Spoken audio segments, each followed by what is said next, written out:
We need to address the climate crisis rapidly, and we need to do so without either triggering more geopolitical conflict or triggering much more extractivism. And a way to do all of that can't actually start from the frontiers of extraction. We need to start from the kind of motor of accumulation and consumption that drives that extraction. Places are not born to be mining frontiers. They become mining frontiers because capitalism needs certain raw materials, and some configuration of politics and economics set certain places up to be the frontiers of that extraction. In order to change that fact, we need to think about how we consume and how we produce globally, but also, as I said, in the kind of dense centers of consumption and production. And that means thinking about ways to reduce resource use while meeting our climate and equity and also kind of geopolitical goals. We want a more peaceful geopolitical situation. We want more equitable access to clean tech and green tech. And we want to do all of that while rapidly drawing down emissions.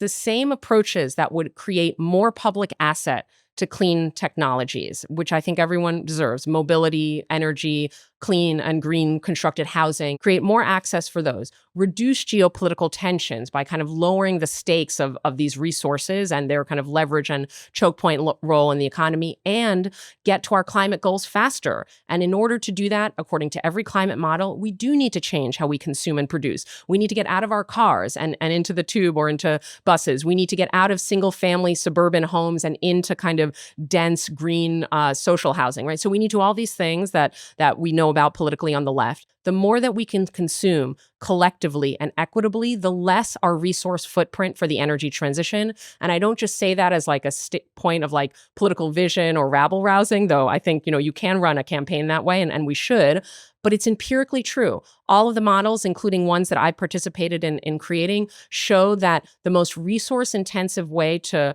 kind of confront the climate crisis is to do nothing about the mode of consumption and production. It's to leave it as privatized, as unequal,